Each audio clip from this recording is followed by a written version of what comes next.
Welcome, guys. It is the RBT podcast, episode 3. Today, we are talking up everything about setting up a fat loss nutrition plan. Ben, what's up, buddy? I'm good, man. I think we're going to hit 40 degrees probably sometimes on this podcast. So let's hope the air cons don't break.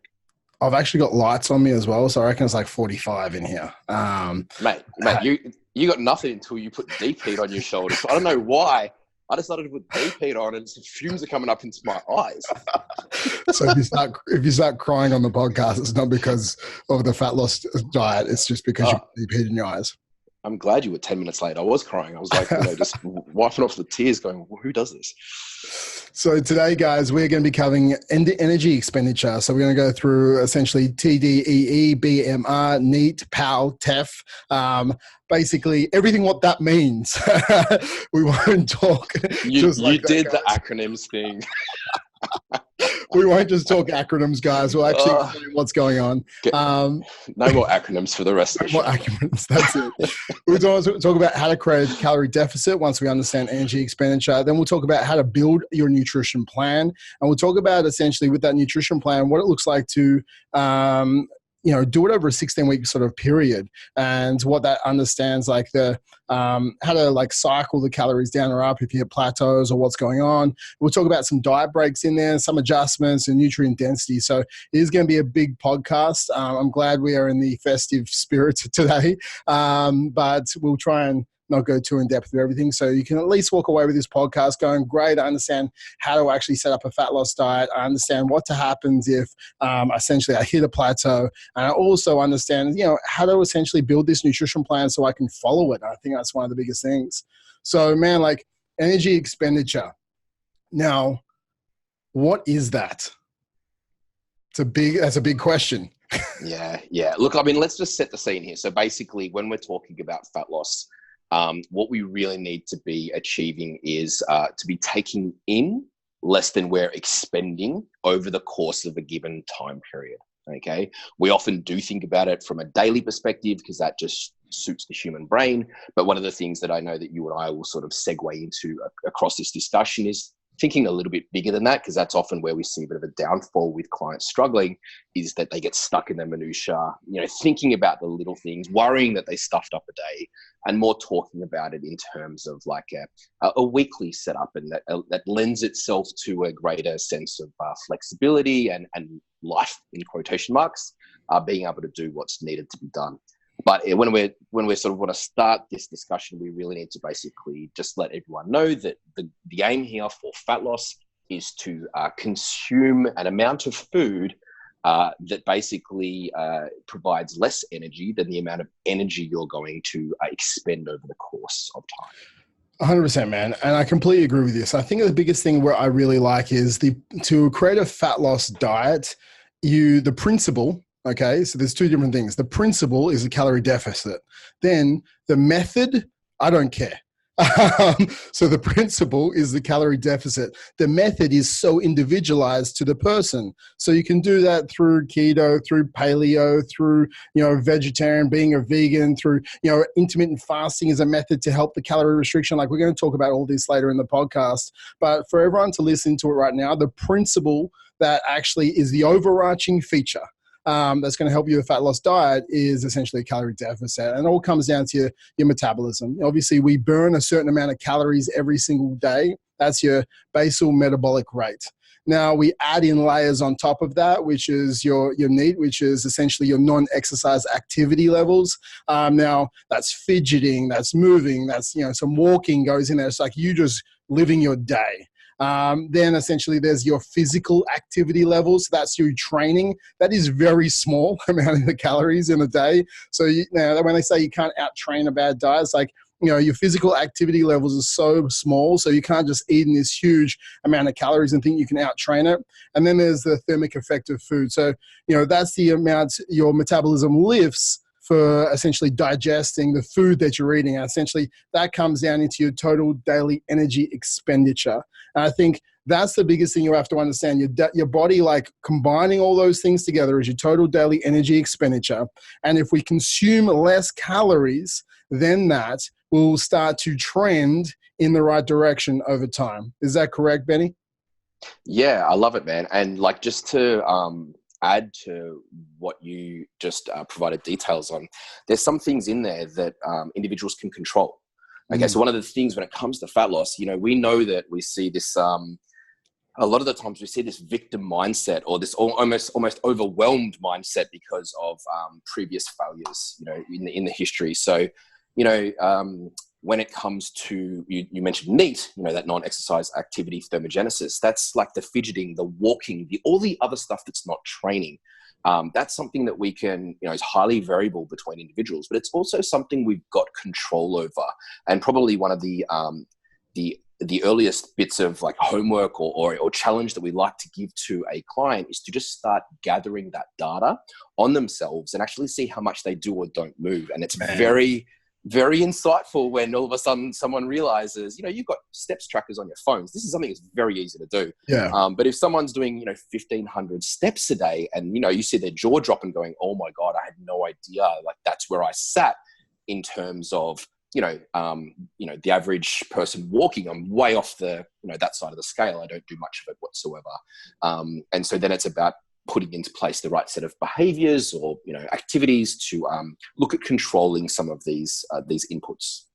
A lot of it is just behaviors, man. So when we look at NEAT does play a bit of a factor in there. We want to hit about, minimum about 7,000 steps a day. Like that's a goal for most people. If you can hit a minimum 7 and go above that, okay, fantastic. We're not a sedentary individual. But for me, when I was being a PT, I'd walk like 20 to 30,000 steps a day without even thinking, like even trying. Moving into mainly, sitting at a desk right now for the last couple of years, I didn't really track it. And I started tracking again. I was walking some days like 3,000 steps or 4,000 steps. I'm like, wow. The amount of calories I burn on a daily basis is probably about 700 calories less because I went from 20,000 to like 4,000. So that's huge. That's a massive difference. So for me, I only still get about 8,000, 9,000 steps a day because I make sure I do that on a weekly basis. So for me, I look at it over a week. Some days I'll still only hit 4,000 and some days I'll push a little bit further to like 10, 12.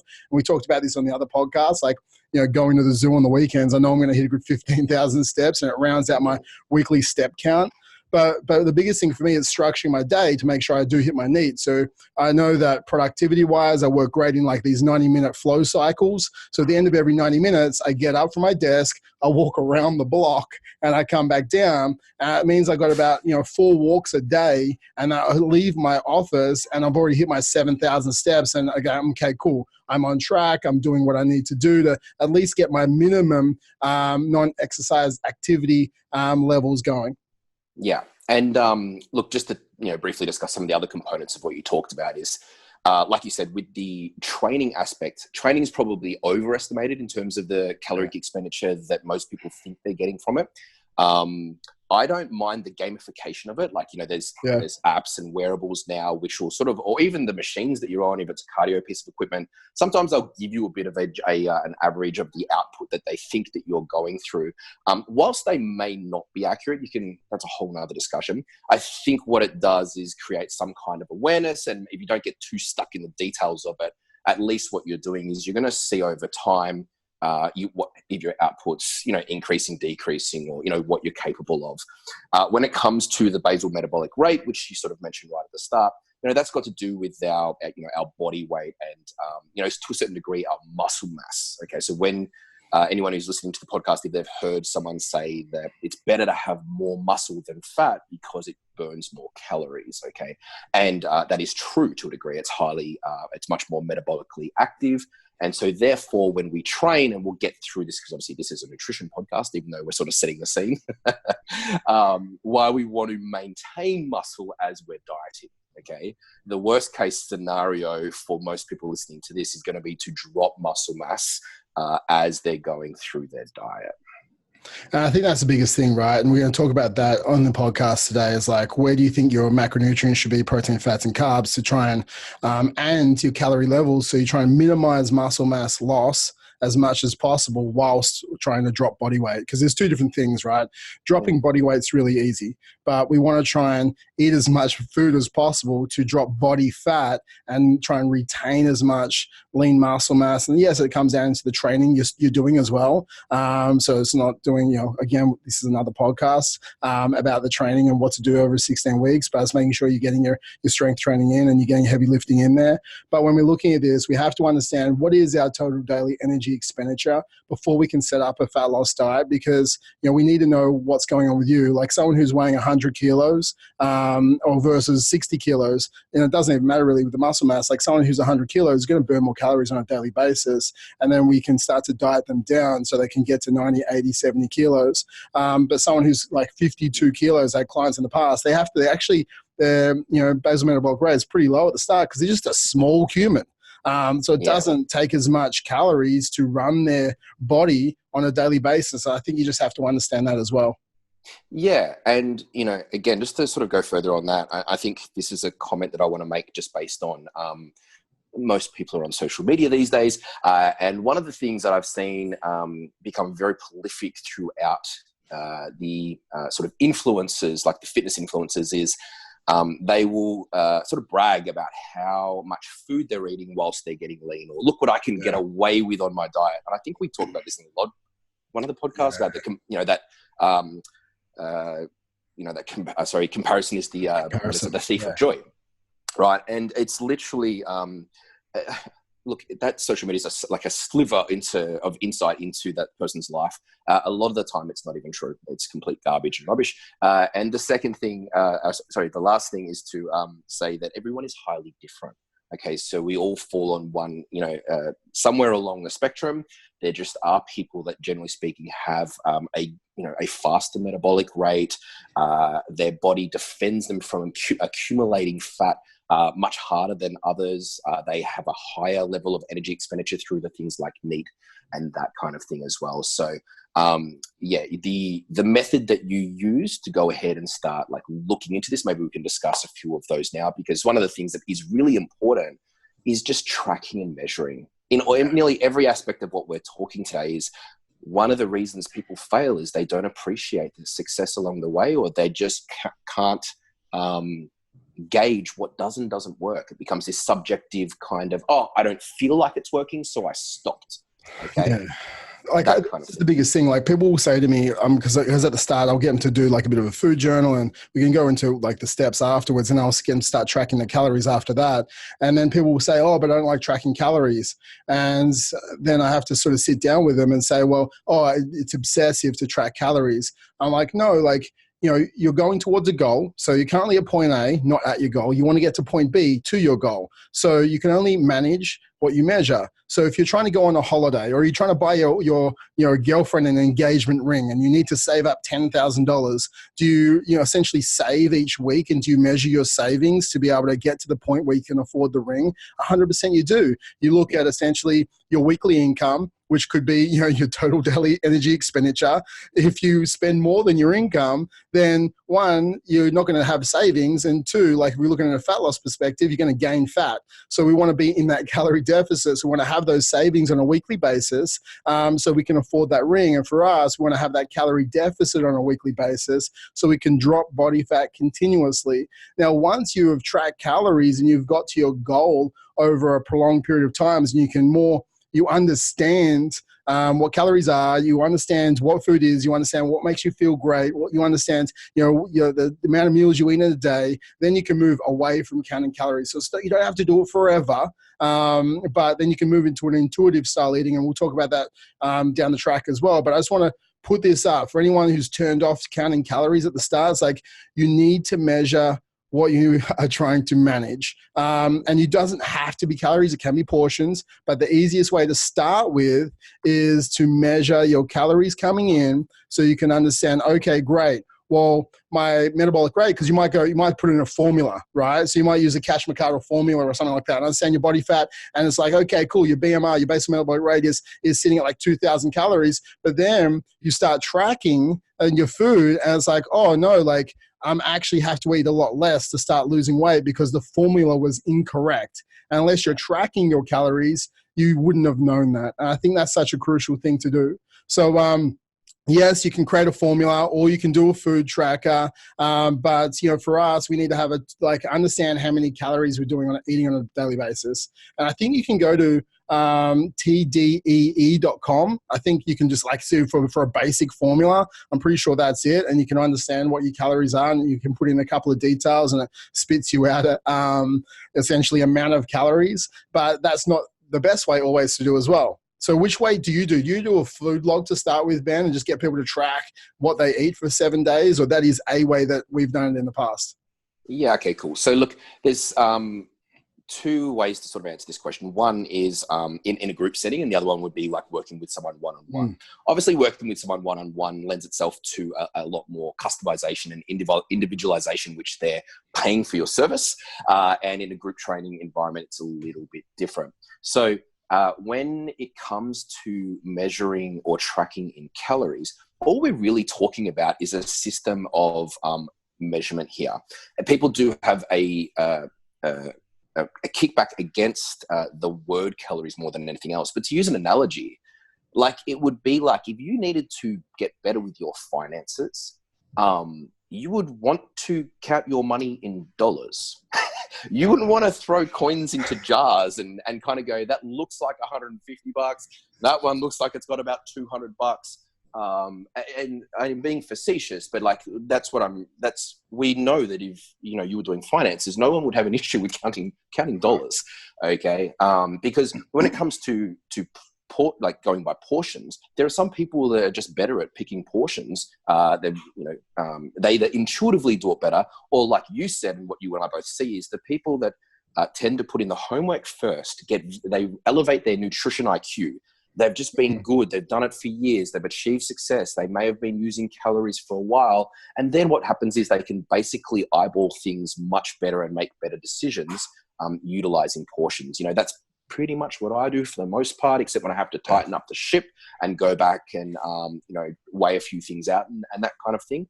So, that objection to the word calories and the system of calories is, it's usually just based on, someone coming with a hang up about having to put in that amount of effort.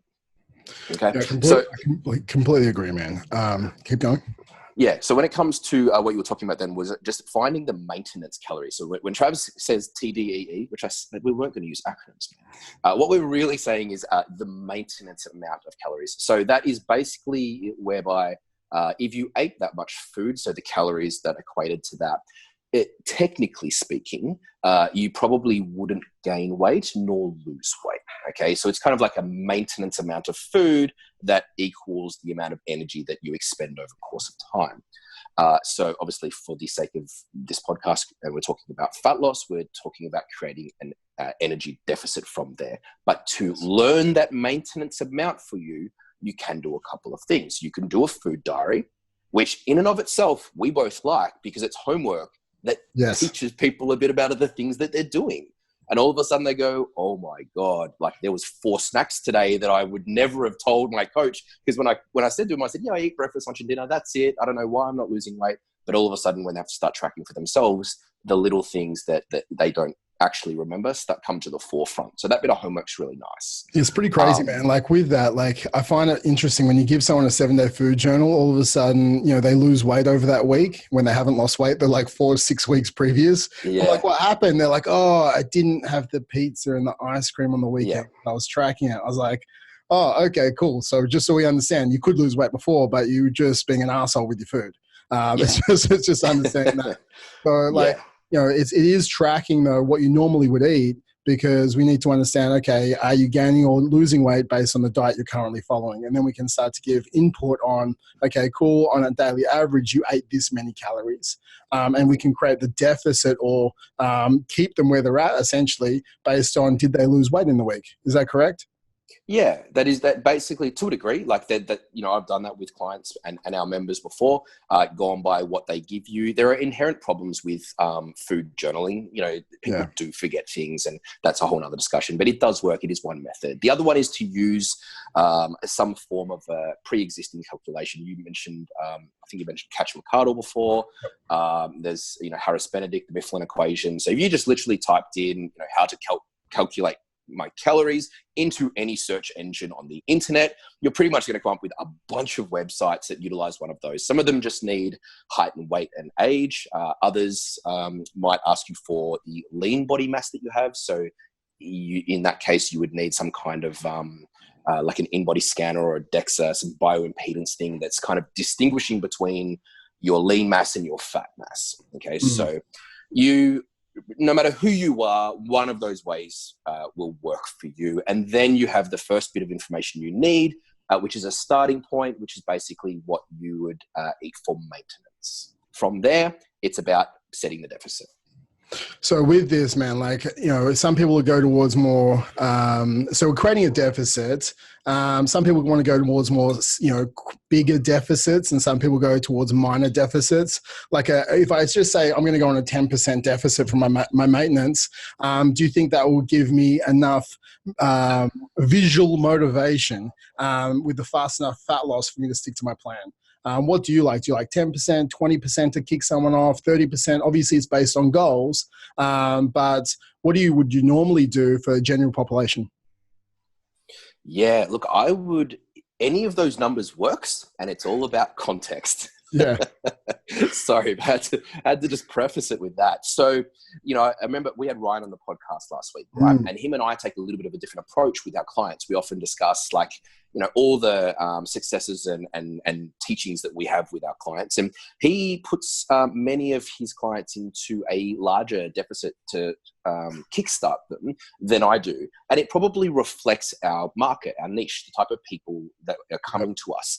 And there's so much validity into his rationale behind doing so, in that he creates that mindset. So I won't put the numbers out. I don't want to put words in his mouth because I can't remember the exact figures that he uses. But for argument's sake, let's just say maybe it's a 30% caloric deficit to start with. So taking that maintenance and just subtracting 30%, and we will talk about what that food looks like in a second when we talk about protein, carbs, and fats. But now the body has no choice but to fill that gap. And by doing so, we want it to, tap into our body fat stores and to supply us with that energy. In the process, we are getting leaner. But there are pros and cons for both. So when we go with a more severe deficit, okay, basically it means that we're going to run into the physiological adaptations that one gets in a diet. And what I mean by that is you get hungry. Okay, you may get more cravings. Your body is going to want to naturally do things that you may or may not realize, meaning slow down, stop moving so much. Okay, so these are some of the things it does to conserve that fat drop. Okay, so when people, again, to use quotation marks, sort of say, my body's resisting, it doesn't want to drop fat, that kind of thing.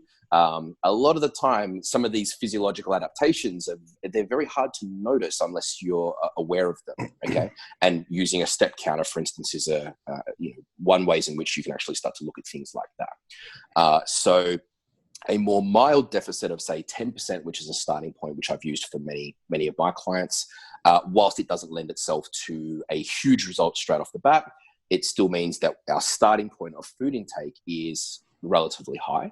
Okay, which allows a greater diversity or consumption of foods in general, and sort of going from there. So with this, like, there's two main hormones, and we don't want to talk too much about hormones today, but I want you to just talk about the two main hormones, right? There's leptin and ghrelin. So if you do go in, there is the physiological changes that happen inside a diet over time, and they can happen faster with a more severe deficit. So, I think the biggest thing is we want to have some results at the start, which is sometimes why a food journal doesn't work, because people are like, no, I don't want to track for 7 days. I want to start losing weight now. Like, give me what I need to eat. Or you'll see the people go, like, the other reason why you can't just follow the new weekly or men's health diet as well, because all diets are individual to the person, because different, essentially, like, total daily energy expenditures. And that's why you can't do that. But for everyone, again, you want to diet down, eating as much calories as you possibly can, but still getting the results. And I think that's when it comes down to coach to make sure we're getting the end outcome. But if we do diet slightly faster, we can get a little bit more hungry, and we can get a little bit more resistance faster to losing fat Again, depends on the individual. It's all how fast their body that happens. But what happens with leptin? If you can give me a super surface level understanding, what happens with leptin essentially as I start to cut calories? Yeah, so basically leptin is a hormone that our body fat stores signal to the brain to let us know how much fuel we have. Okay, so when we think of fat being fuel, the calories providing energy and that kind of thing. So when we start to lose fat or we enter into a diet and the body's perceiving that there's a gap that is being filled here, which is you burning off extra body fat, basically that signal changes as such, and the body will try and defend that fat being dropped through some of the things that we talked about just before. So these adaptations are things like hunger, cravings, lowering movement. To go into a little bit of a deeper level, it does affect some of your other hormones. So it interacts with the thyroid hormone, which sort of governs our metabolic rate. So we do get this slowing of the metabolic rate to a degree. Okay, I don't want to sort of go into that because it heads us into this conversation about hormones being more important than calories, and everyone gets emotions. Yeah. But I think we can probably leave it at that. It basically what happens is when you diet is that the harder you diet, the more you're going to run into these issues of moving less and being more hungry. I think the biggest thing when we look at that, I don't think people look at it to the understanding of it, is like you're literally breaking down like your body. Okay, so like your body doesn't want to break itself down. It does, like we're used to these feast and famine periods, and we want to hold on to the body fat that we have. We don't want to get smaller and smaller because we still don't know if we're going to go through a famine period soon. So what happens is if you're eating less and it signals that I'm actually starting to break down my stores, it's like slow down the metabolic rate, slow down. Like I don't want to do this, and that's when it starts to fight back. And I guess the other hunger hormone that comes in is like that ghrelin, right? So ghrelin makes you want to feel that, like the rumbling in your stomach. It's making you hungrier and hungrier. And the longer you diet, you feel like sometimes, anyone who's died for a prolonged period of time starts to get hungrier and hungrier because of that signaling starts to increase. And I think for the hormone side of things is as deep as we want to go today. But just so you have a base understanding, it's like your body does want to fight back against you dieting. But you can also have protocols in place to continue to move past this, which is what we'll talk about diet breaks and pushing through plateaus later in the podcast. Yeah. And so I suppose that's why we just trying to keep this simple. When we talk about the body tries to defend that against that fat loss, because it doesn't quite have the same goal that you have, right? About just dropping off all this fat and being lean. It doesn't quite work like that. But as long as you're aware of these are natural changes, they're not inherently an issue to you. You know what I mean? For you to take that victim kind of mindset. Whilst there are many things you can do in terms of the way you go about it, the way you design your training, the way you design your rest and recovery and stress management, and the way you design your nutrition, they can all help to try and minimize the struggle or the hardship here. But dieting doesn't have to be easy either. This is what I can't stand, is like there's a lot of people trying to make money and diet books out there and all these methods, right? It's never principles that make the money of the diet books that have come out in January 2020. It's all methods, right? Yep. Come and do my method. And then the testimonial, I lost weight and didn't feel like I was dieting at all, and all this kind of stuff. And in reality, it doesn't work like that for everyone all the time. There are some really basic strategies and behaviors that you can put in place to do the best you can, but it doesn't mean that you get away with having to have the body of your dreams without ever having a hunger pain. No, you don't get that. You don't get the car of your dreams or the house of your dreams without sacrificing either, right? So that's right. Nice. Yeah. And a coach, to bring it back to this, sorry, I know we sort of headed off, but to bring it back to that small deficit versus a large deficit, so like an aggressive diet versus one that's a little bit more slower, I want everyone out here to understand that if you do have a coach, your coach is constantly walking the tightrope here, okay? Yeah. And I want you to appreciate this from their behalf, is that they're trying to go, they want you to have patience. They want you to do this in a way which minimizes some of these things we're talking about. And we know that when someone does lose weight over, quite an extended period of time, they keep it off better because they've given themselves time to build up the identity, behaviors, and everything that goes along with keeping that weight off. Okay. Whereas, conversely, when someone, crash diets or aggressively diets, oftentimes what happens, it ends all of a sudden, and we don't have that same level of commitment, mindset, or identity associated with it as well. And so the coach is trying to have the discussion with you to keep you happy with the success you're achieving, but without pushing your body into a world of hurt. Does that make sense? Well, 100%, man. It's very easy to make someone lose weight, but then can they adhere to it? One, psychologically. Well, how many clients have you and I had over the years that have pushed themselves into an absolute world of hurt from aggressive dieting? Oh, 100%, do you know what I mean? Man. Like, but also we couldn't even count it. Yeah, but they also stuff themselves up long term because now they start to have a negative relationship with food. So I think, again, not going into that too much in detail today, but you want to try and go into a diet whilst maintaining a positive relationship with all macronutrients. And I think we can probably segue into macronutrients. You can't demonize protein, you can't demonize fats, you can't demonize carbs. Like, they all serve their purpose inside a diet at specific times, sometimes higher and lower. And you can't demonize alcohol either. Okay, because there's going to be alcohol in a lot of people's lives, not everyone's, but a lot of people's lives because of social occasions.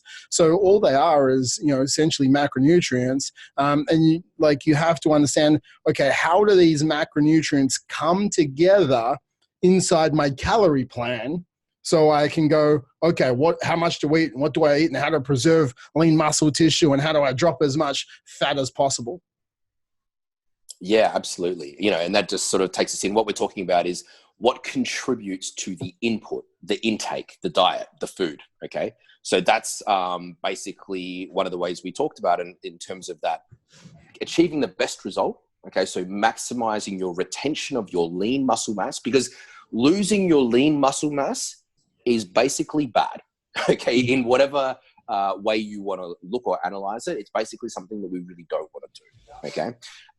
And to add to that, the way that we set up the diet, the macronutrients that we use, and the way that we organize the meals and the structure can assist with, the compliancy. Okay. Sort of settling on a certain amount of flexibility and the hunger and the craving side of things as well. Mm. Yeah. So when we're looking at this, so if we can go into protein, right? So we can go overarching, we understand that protein is 4 grams, this is rounding as well. So this is not specifics, 4 grams, 4 calories per gram, carbs are 4 calories per gram, fats are 9 calories per gram, alcohol is 7 calories per gram because it is its own macronutrient essentially. When we're looking at this, when we look at these 3 macronutrients, like the protein, fats, and carbs, which is the one that we look at first? What is the primary nutrient? Yeah, it's protein.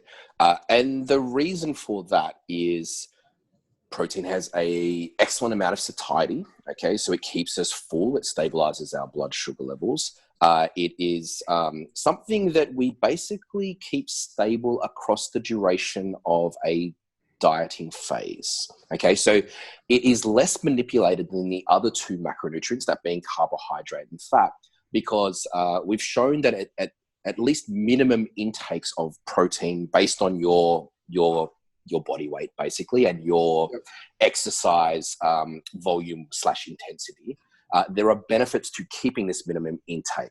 Okay, so to maximize your results. So the RDA is 0.8 grams per kilo. Now that's pretty low, right? I don't, do you recommend following the recommended dietary requirements of protein as far as the Australian government, or would you say go slightly higher than that?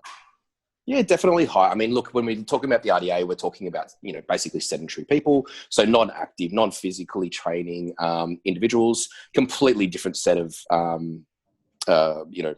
things for someone who's training 4 to 5 times per week. So pretty much across the board, most sports nutrition agencies and resources will look at somewhere between 1.6 to 2.2 grams of protein per kilo body weight. That seems to be a very reasonable figure for most people. You can make an argument for a little bit lower, and you can make an argument for a little bit higher. You definitely can, but when we're talking about just the basics here for the type of people listening to this podcast, those are some numbers you can work with. And what about, like, I know some people don't want to become like some form of person living in the matrix trying to design a meal plan right now. Can you go into some percentages? If you can have just a rough percentages for protein, fats, and carbs to kick someone off, or would you prefer specifically always to start them with, let's look at protein intake first, let's go 1.6 to 2.2, and set that up, and then go to fats, and then go to carbs after that? Do you like to do the specifics? Yeah, so I don't normally work in percentages. I can. Yeah. So, for protein intake, you would be probably looking at around about, 25 to 40%. Around about that range is what it's going to come to. It could potentially be on the lower side when there is quite a decent amount of carbohydrates in the diet. Okay, so for someone who has a lot of carbohydrates within their framework of their diet, that lends itself to getting away with consuming less protein. Okay, and vice versa. Okay, so when the carbohydrates are lower, that would be a valid reason for you to consider the upper end of the ranges we discussed for protein intake there. Okay, yeah. But the way I do things for most individuals would be to just do the steps that we've talked about. So just to come back to the start, look at the maintenance intake, set the deficit, coming down to the macronutrients, look at the protein intake, and then I generally go to the fat. Okay, yeah. And there's just a little bit of a reason there, in that there's some interplay between fat and our hormones and cholesterol. So some certain physiological things that happen in the body that really do need at least a minimum amount of fat. And so when it comes to fat intake, for most people, that might be between 0.5 to 1.0 gram per kilo body weight. And part of the designation to this would be gathering the food preferences of the individual. Yeah. Okay, so when you look at their food diary, when you ask them a questionnaire based on what foods they like, you're going to see whether or not this person may like some extra calories allotted towards their fat intake, yeah. Or if they're very much a carbohydrate dominant preferences. Yeah, definitely. I think, and then it's setting up the diet for them so they can enjoy, albeit adhere to the diet as much as possible, right? So when we're looking at this, so to understand, we set up our calories and we're going into our protein, we understand how much we weigh. So you do need to know how much you weigh, guys, listening to this. So body weight in kilos, times that by 1.6 to 2.2, like there's a bit of a variance for you to go in there. And that will give you the amount of grams. And then you can times that by 4, and that's the amount of protein calories, essentially, that you'd have. Then we're going to the next step, which is essentially our fat calories. So we have our body weight in kilos. Again, we don't want to go under 0.5 for essentially our hormone functions, but 0.5 to 1. If you love the carb-based foods, if you enjoy rice, if you enjoy potatoes, if you enjoy pasta, and you really love it, then maybe go on the lower end. And if you like more fattier foods, like, you can go on the higher end of the recommendation. But again, so it's like my body weight in kilos times 0.5. Then I want to times that obviously by my fat. So when we're looking at our fats, we're looking at that 9 calories. So you times that by 9. And it gives me my calories for my fats. And then all of a sudden I have my calories left over. Okay, so then all my calories that I have left over, so I have my protein calories, I have my fat calories, and I can minus those 2 amounts of calories off my essentially my daily calorie allotment, and then I would give me an amount of calories left. Now I can divide those calories by 4, and that would give me my carbs on a daily basis. Is that how you'd set it up, Ben? Yeah. And in fact, I really think that most sports nutritionists these days set it up in a very similar way. It's really some variation of what we just said that I think it's most commonly done these days. But just to touch on a few points here for people that are doing it themselves. And this is something that I teach to trainers when they're talking about nutrition with their clients as well, is a lot of people are scared as where to start. Okay, they've come up with this number and they've spent 5 minutes on Google and this and that, and it says 1,800 calories. That's where you need to start. And then there's this, oh my God, is that right? Or should I do 1900? Maybe I should do 1700. And so there's, all I would say is this: you just get started, okay? Because these equations that we go by, they're never going to be, on the money. Like, they're going to be slightly high, slightly low, whatever it is. The point is, this is why you track and measure, okay? Because you'll know very soon if you're doing some simple metrics like your body weight, some tape measurements, some photos for progress, and that will basically tell you that you're on the money. If you lose a dramatic amount of weight, that should be an indication that perhaps you've undershot your caloric intake, and obviously vice versa. The second thing I want to say is I always get asked about macronutrient ratios. Always, right? And for the sake of people that are doing it for themselves, again, I would just say this: you can still take into account everything that we've previously said, but perhaps what you might do is this. You might start your diet off, with a fairly even split between carbohydrates and fats. Do that for a fortnight, and then perhaps you shift it one way, okay, to be a little bit more dominant in carbs by, let's say, 10%, and thus lower in fats, or vice versa.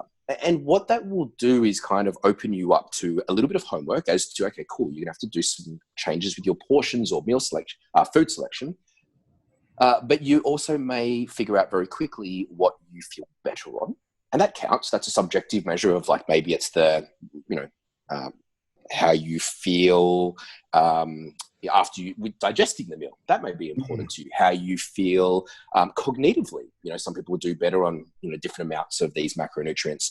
How you feel from a reward and like a palatability setting from the options that you now have available to you. But in essence, I think that this is probably one area that the most overthinking gets done for the general population. Unless you are quite a high-end athlete, I think this is a nuance that you really shouldn't spend too much time on. Yeah, people get like this paralysis by analysis, right? When really they just have to get started, because there's no perfect diet. You just have to get started and then start to make changes as the diet's working or not working. So how do we know if a diet's working? Well, for me, I look at, like, I want someone to lose 0.5 to 1% of their body weight on a weekly basis. If you start losing 2-3% of your body weight on a weekly basis, I personally would say, like, except for the first week or so, right? But after that, like, if we look over a space of a 4-week period, we want to lose somewhere between 2 to 4% of your total body weight over a 2 to 4 week period until someone gets down to pretty lean levels. But we're, again, looking at Gen Pop, someone who should be losing about 0.5 to 1% on average over that 16-week period. So they can lose 8% to 16% of their body weight.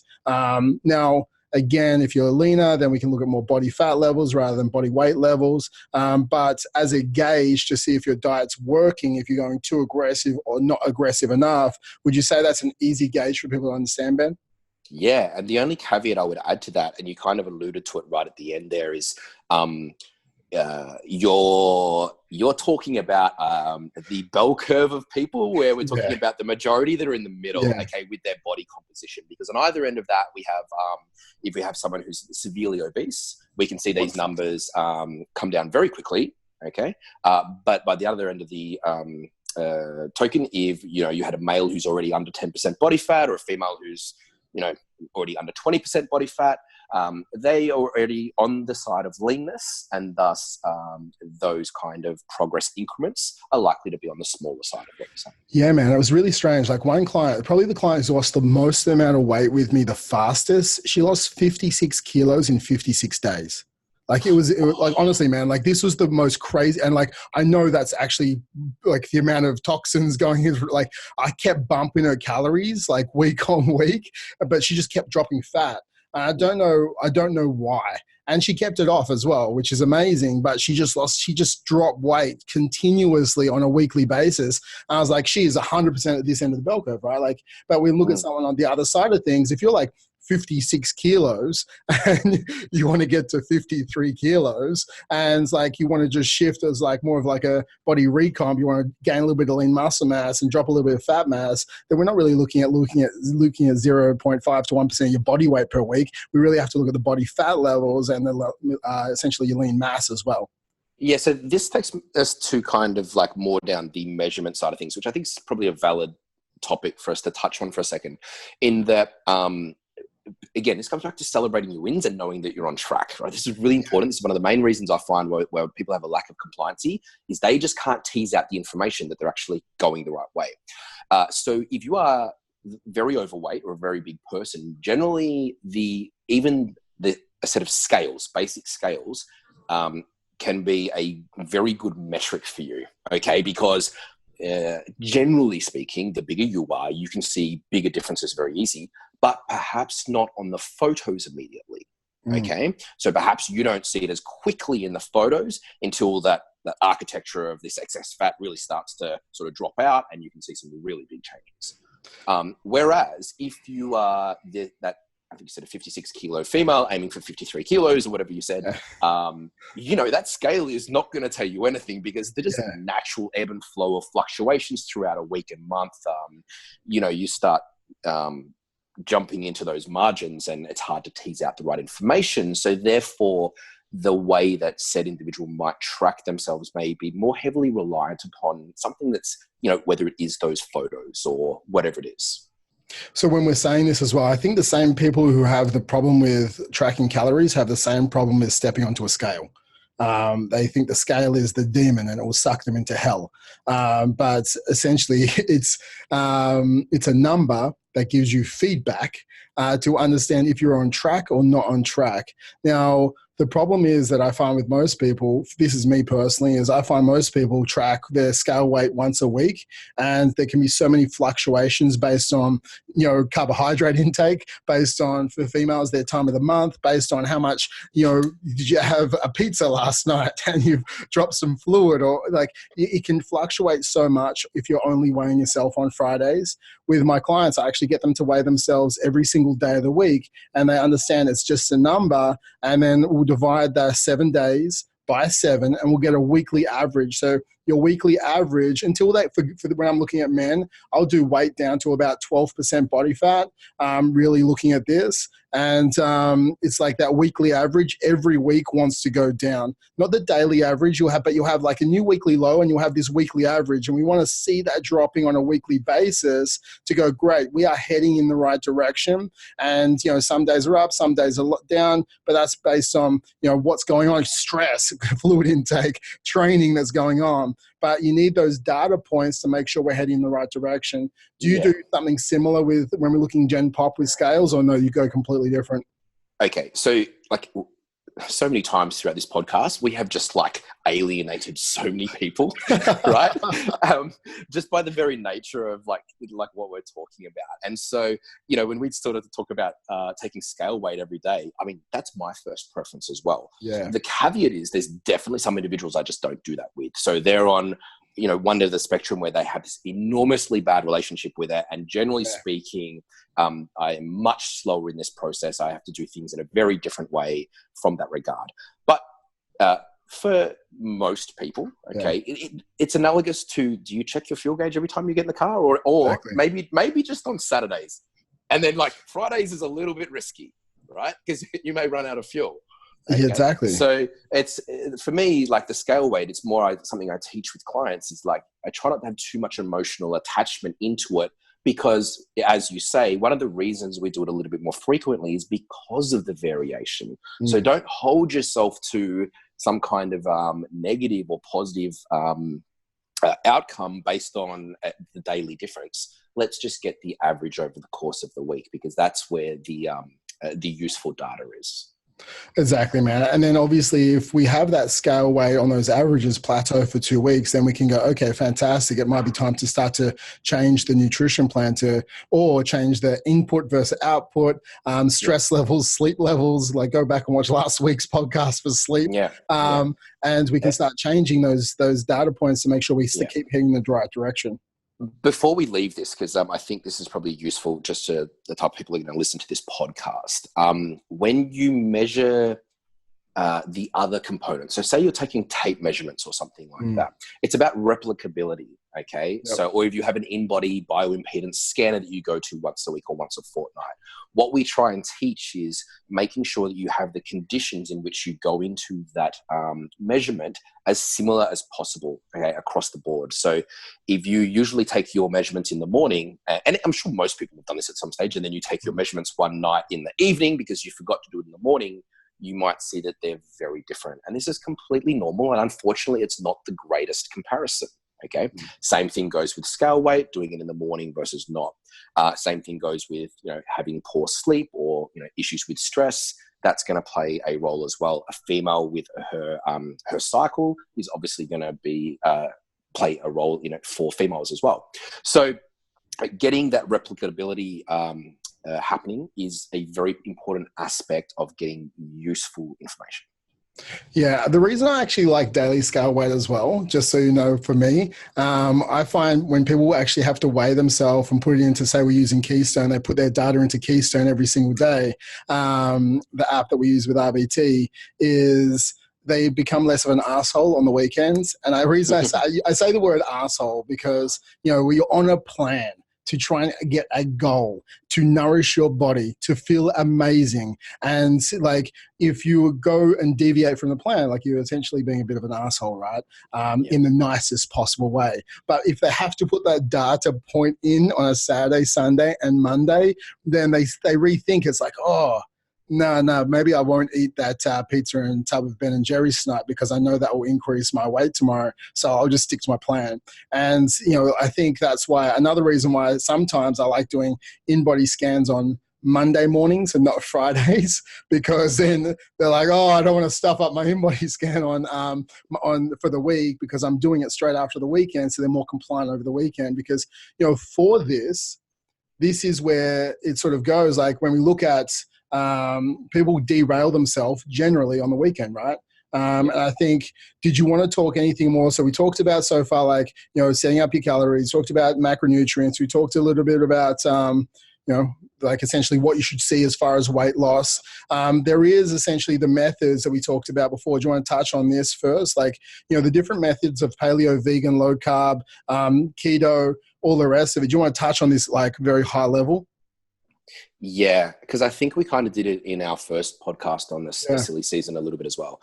But look, in actual fact, we're being funny about it before, but like, that this is what all diet books are. They're pretty much methods. They're not principles because they all apply to the same principle. Okay. It's just there's many ways to do it. And I remember having this discussion with our good friend Kyle on his podcast about tribes and nutrition tribes. And I think he asked me, if I would be against someone doing the paleo diet. And I said, absolutely not. Like, I'm not. I often question, I run through these kind of thoughts patterns in my head as to their utility and their benefit over the longer term. But really, if someone finds a set of boundaries that they like and work for them, like as a coach, you kind of want to work with that. If you're seeing a lot of positive outcomes, okay? Positive to their health, positive to their goals, and positive to some of the psychological things that are happening there.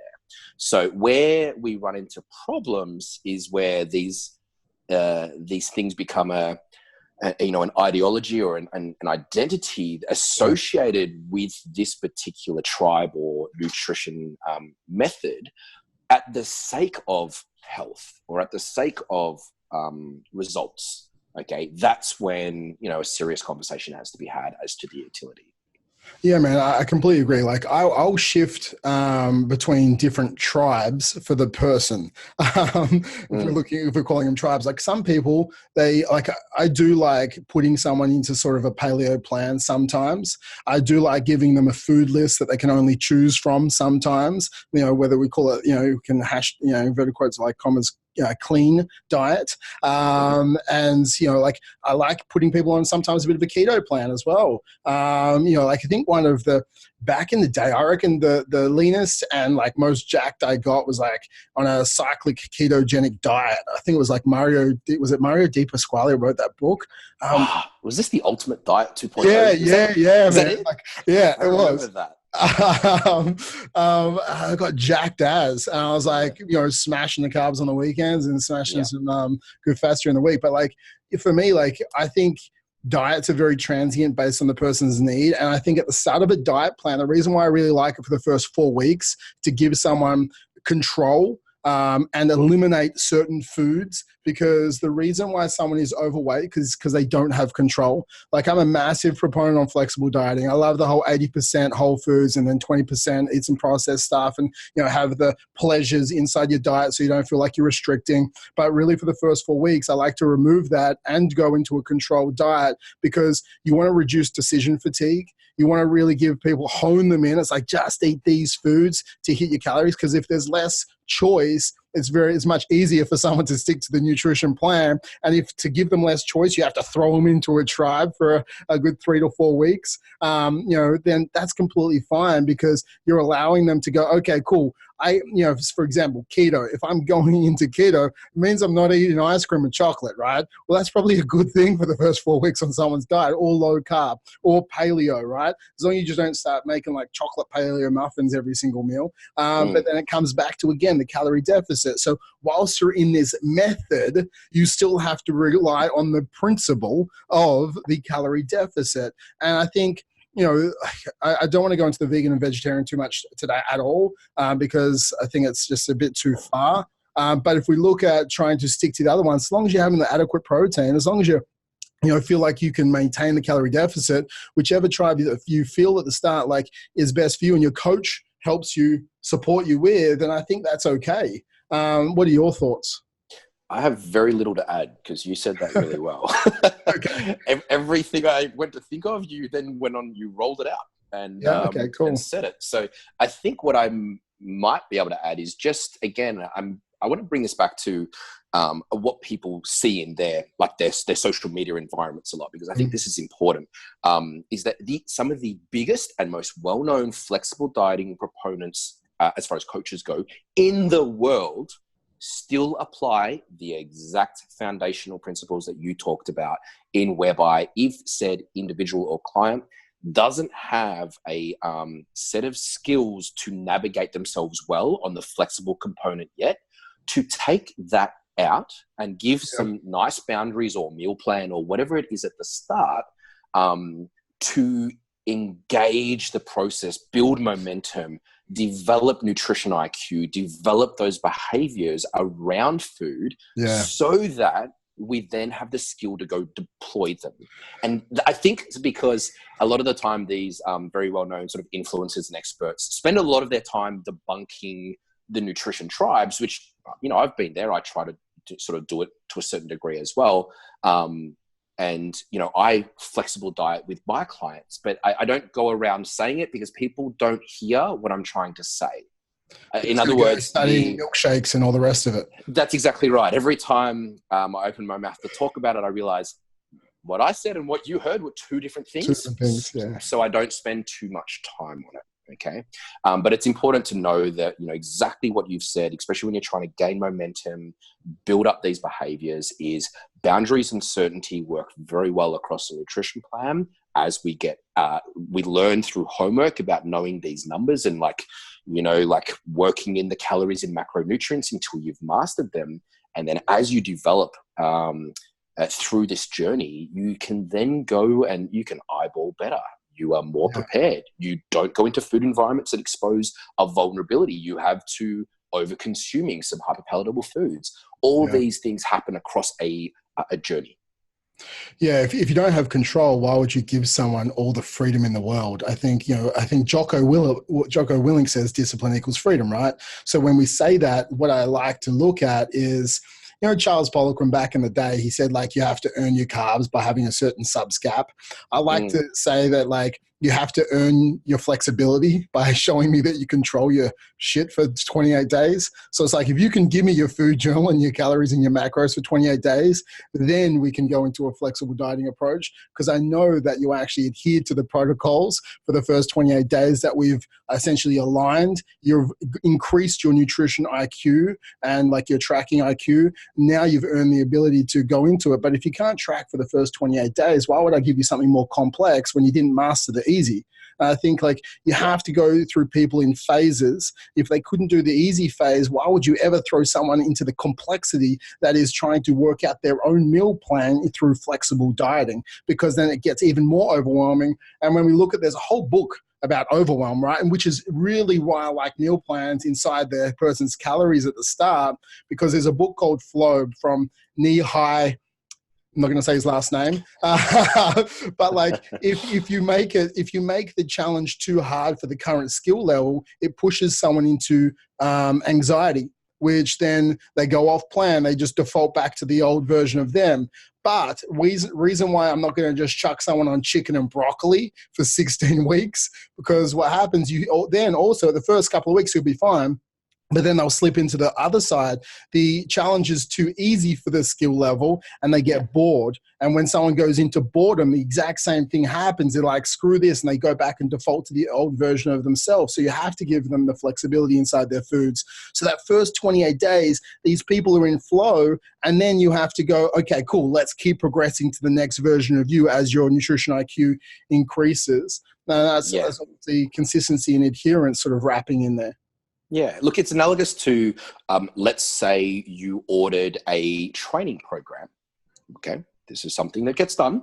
And let's say that training program came out with exercise A, it just said hip hinge movement. Exercise B, said, knee extension movement. That's great because we're applying, there's the principles are given to you, okay, but there's no details there for you. So like you said before, there's a lot of decisions that have to get made by you to go, man, I've just got to write out this whole program with the actual exercises. So I've never heard that analogy. I really like that analogy. I've never heard that analogy before. Yeah, well, because often when I'm thinking about like programs in their entirety, I will start off there. I'll be like, okay, this is a hip hinge, this is a this, that. But then it's really important to fill in the rest with the details. Okay. So, I feel the same way when it comes to nutrition to start with. And I haven't always done this, by the way. I think all of us as coaches, we can openly admit that we've done many things over the years, many that we've learned from. And I remember at least for a good, I reckon probably 2 years actually, I refused to really help people with meal plans, but I would basically give them their macro targets and we'll talk about adjusting them in a second, but when they would be changing them, I'd be basically telling them to change them in numbers rather than giving them food selections or meal plans. And the reason was I was really hardcore at the time going, this is homework and you've got to learn. You know what I mean? You've got to go digging through Calorie King or nutritiondata.self.com or whatever was around at the time. And there were clients that just never got it. Yeah. Right. And admittedly, because I was uncompromising and I was immovable in my method that I had with coaching nutrition at the time.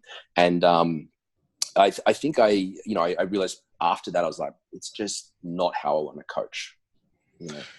I think, I've gone through so many different phases, I think, over the years, and I have still got results, but I'm like, I could have given someone's life, and sometimes I didn't, but I could have given someone a better relationship with food whilst coaching them if I had have known what I know now. And I think that's why everyone's trying to go towards mastering their craft. And I think if you think you know it all, then you are wrong.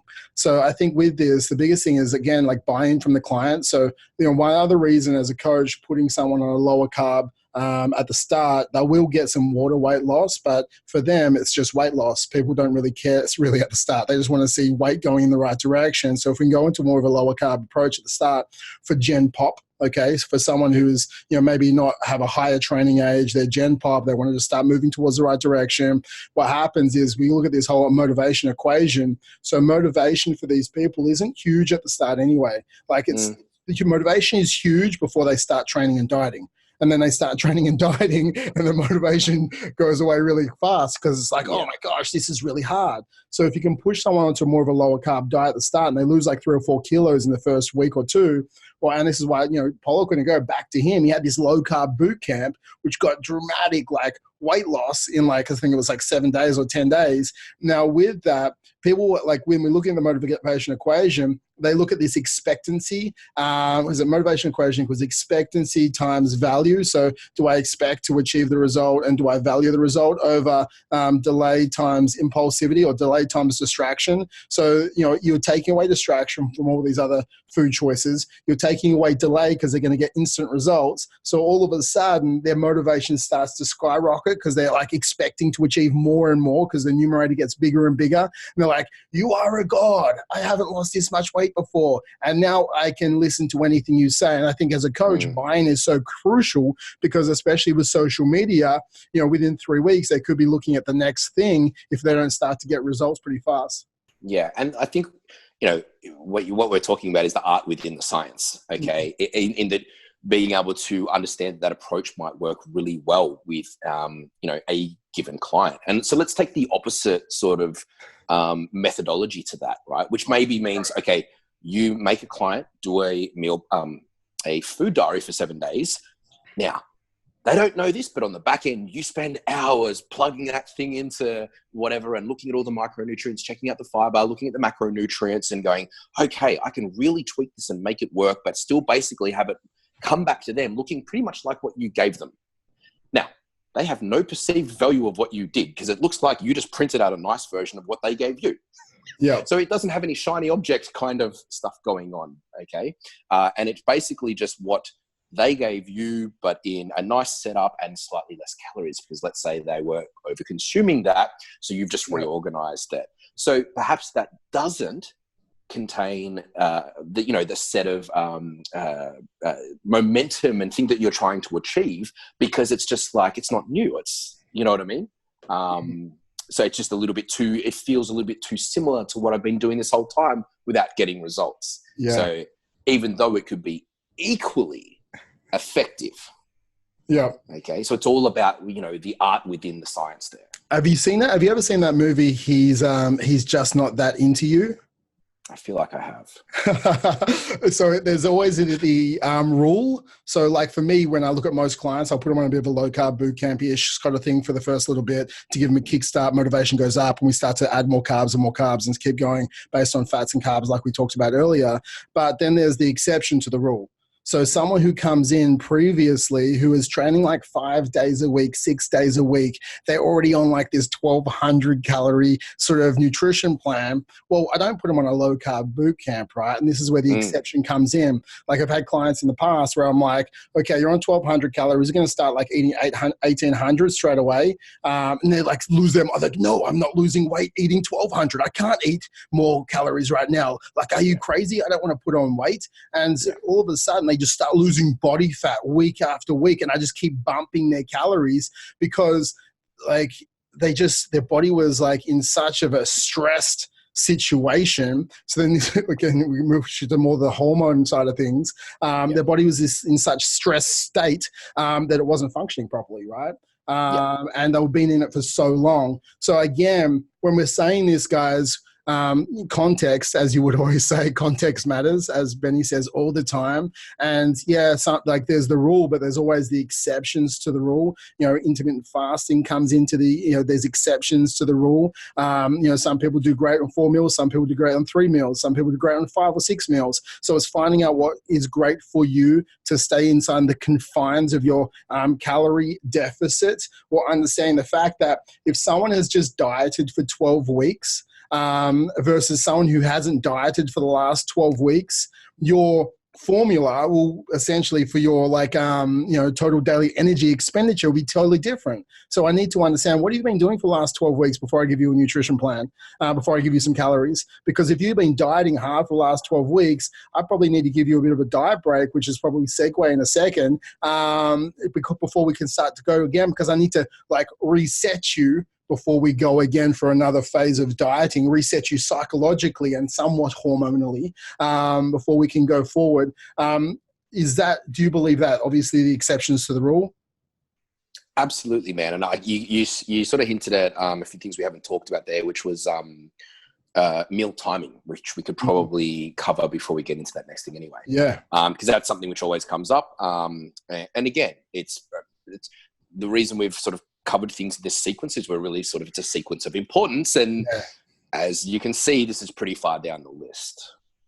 So with meal timings, like me personally, for my personal gains, like I am the worst at meal timing, only because I do not want to gain any more lean muscle mass. I'm like the dude who, like, if stuff doesn't fit me already, I am never going to jump on stage in my life. I do not want more muscle mass than I want currently. I have a gate that I have to put my arm through to try and like press the button to open it. I can barely fit my arm through the gate right now. Like I can get leaner as a person 100%, but I don't want more lean muscle mass just for me and my time, my life right now. Benny, we need a video that follows you around for the day, showing us the struggles of what it's like to be too big to fit through gates and things. I'm not as big as you. I'm not as big as you. But it sounds like you've got a lot of problems with the kind of spaces you have to get into.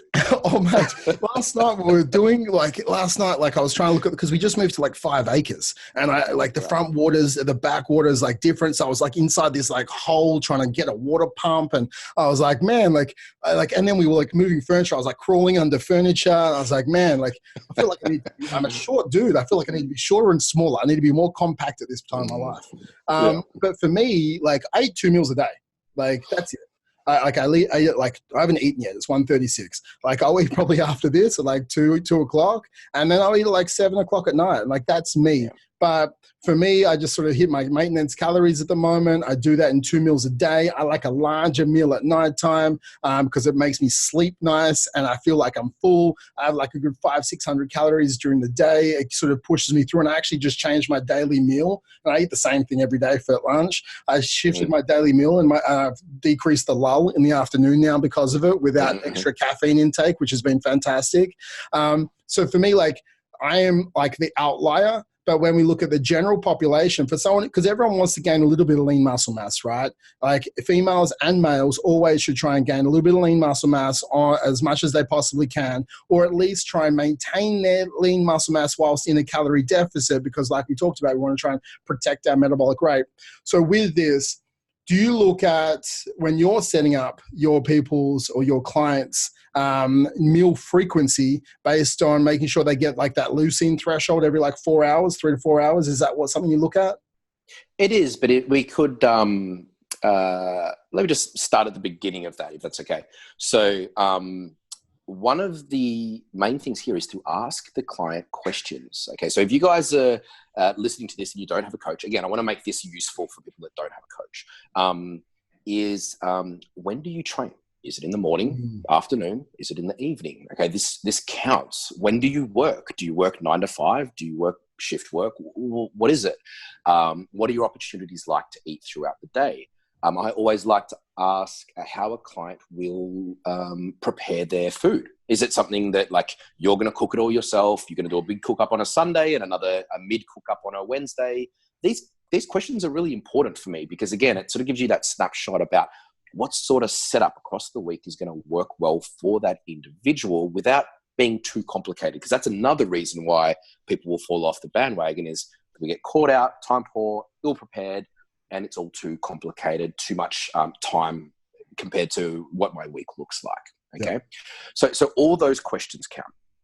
When it comes to distributing your meals throughout the day, I think one of the things you want to look at is what you're talking about is having adequate protein to hit something in which we repair our muscles. Okay, it's called muscle protein synthesis. And basically, that's one of the reasons why we want to ensure a minimum adequate protein daily whilst we're training hard.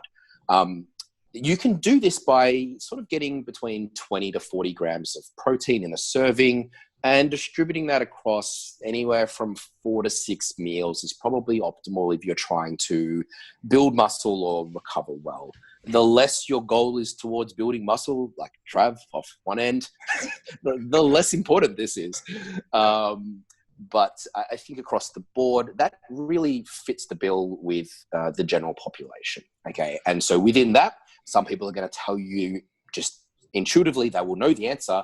Yeah, I would really prefer to eat only 4 meals, please, because that sounds doable. Other people will be like, oh my God, I need to have 6 meals. Like I am just someone who loves to eat every 3 hours. And either of those situations are perfectly fine. Yeah. Within that is, it's probably a good idea to have some protein and carbohydrate around your training, whether that be before or after. It's okay to do either or both.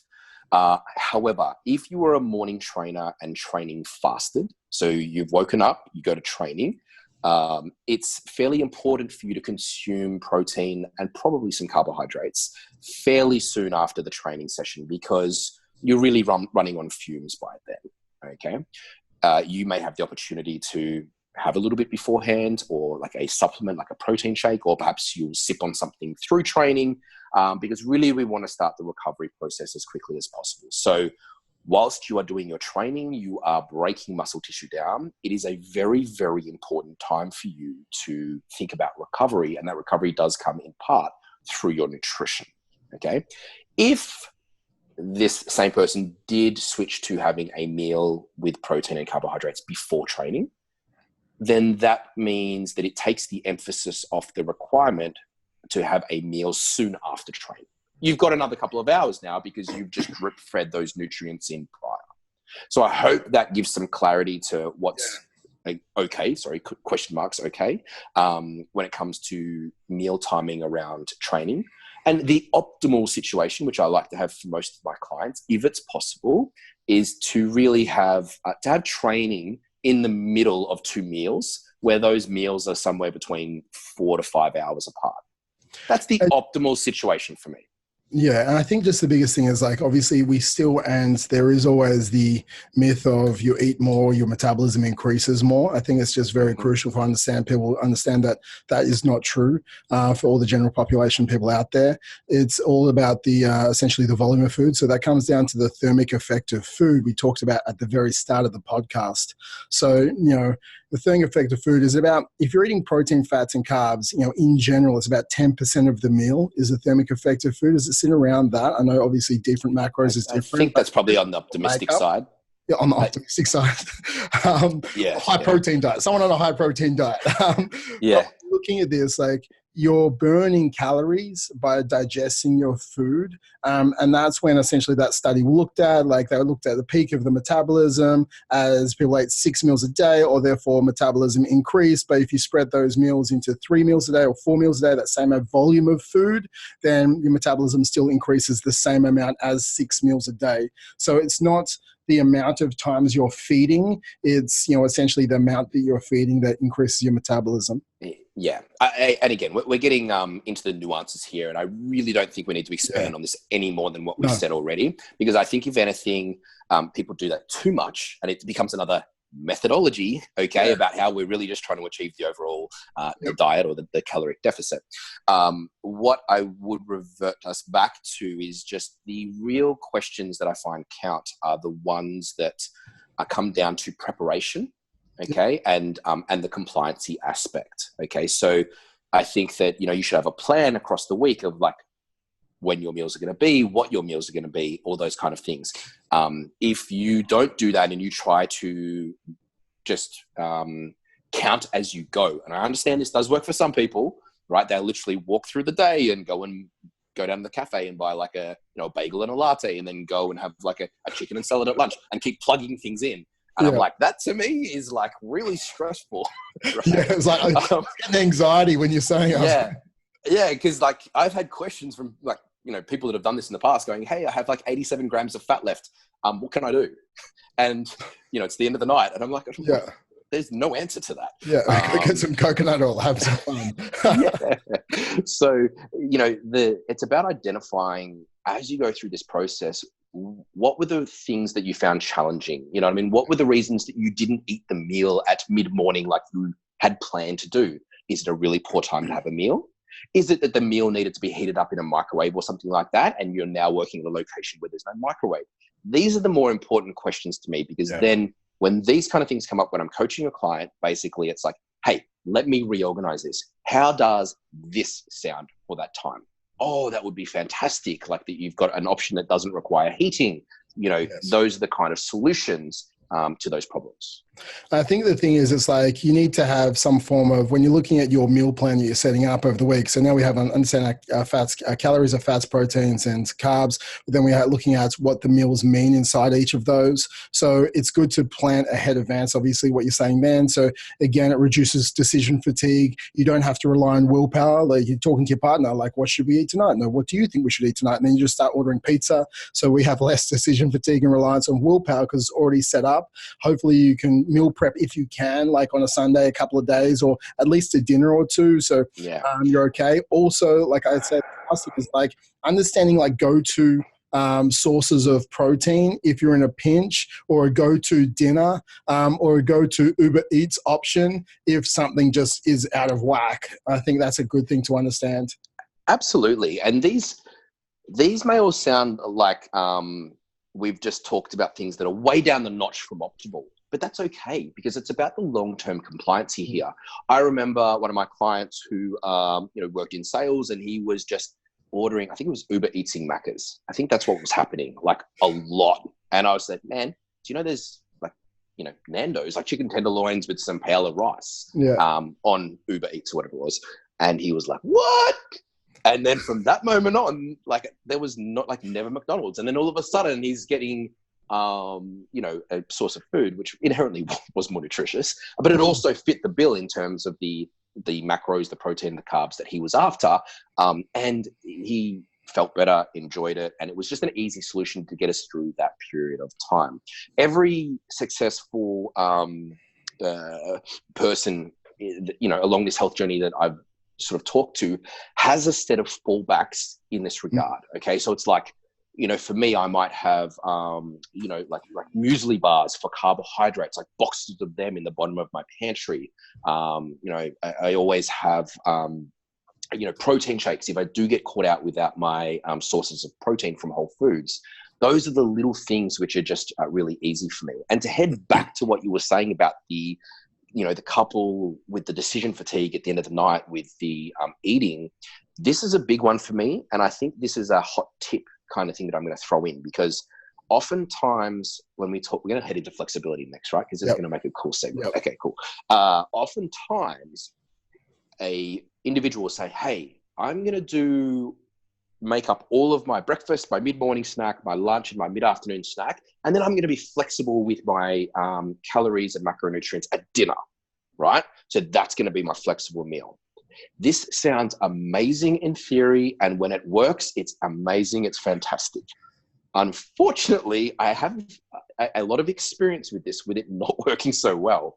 And that is because by the end of the day, when the day has gone awful and, you come home and you're very tired, that lack of anything being prepared and any decision being previously made or commitment to having something particular at that meal goes out the window, and a very poor decision gets made.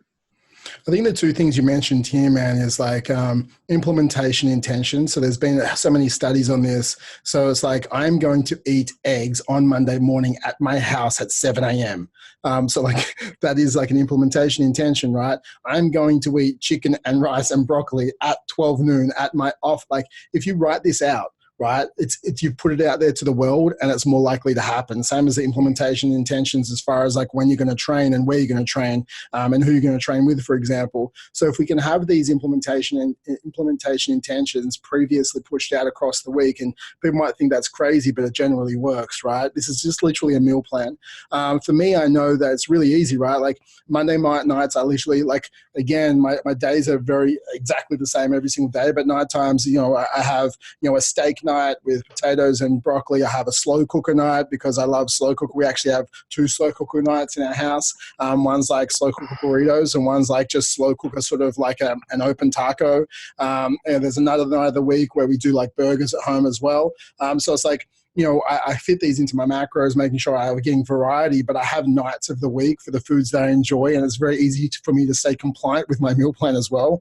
So I have this like implementation intentions, and then I have also these if then when. So if shit hits the fan, so if then shit hits the fan, or when shit hits the fan, then I do this. Because normally when shit hits the fan with people, then essentially they've had a stressful day or they stuffed up their lunch, then all of a sudden normally old identity, old version of you goes off the rails and starts like, just like, you puncture one tire, you puncture the rest of them, right? Which is, it might sound stupid when you say it like that, but that's what people do. And it takes them like 3 or 4 days to get back onto their meal plan. And those 3 or 4, instead of just one meal, which probably wouldn't really even, it's such a minor thing, like one meal out of 28 to 36 meals in a week, like that's nothing. But it turns into, instead of one meal, it turns into like 17 of the 36 meals or the 28 meals. So if you can understand, like, if my dinner is ruined, the slow cooker didn't work, it was too hot at home, whatever happened, then I go onto Uber Eats and I order a chicken salad from Nando's. Like that is what I do. Like there is no option. Okay, I don't ask, live what we do. It's like, if the dinner is ruined, then we order this. Okay, and then all of a sudden you don't even have to move back into that decision fatigue and rely on willpower again, because the decision has already been pre-made ahead of time. So it is done and you can just keep moving forward. Or you go, if when I screw up my diet, then my next meal is just back on point. And if I can't get it back on point, then I go into the other if then when I eat a chicken salad from Nando's. And all of a sudden, like, your dieting becomes easy, because you don't have to have thought pattern behind it. I just wanted to add those two things in because they come down to the psychology of like sticking to your meal plan, all the calories and macros. Yeah. And, I completely agree with what you say, because I know that I find myself, especially in the last couple of years, asking the same questions of clients for their refeed meals. Sorry, and this is kind of getting into flexible calories and that kind of thing. But we are moving to that anyway. But so the implementation intention that you're talking about for the planned meal plan dinners is amazing. Like, this is great. It's like, okay, cool, steak on Monday, whatever it is, the paella on the Tuesday. But, I have a certain amount of flexibility that most of my clients enjoy. One of the methods within this framework that I use is like a once a week style setup where they get to consume more calories than their base day.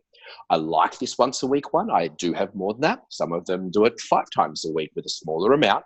But for the most part, from a compliancy aspect and an enjoyment aspect of working with clients, this particular method often works well. So let's say, as an example, that one of my boys has 2,000 calorie refeed in addition to his 3,500 calorie meal plan on a Saturday.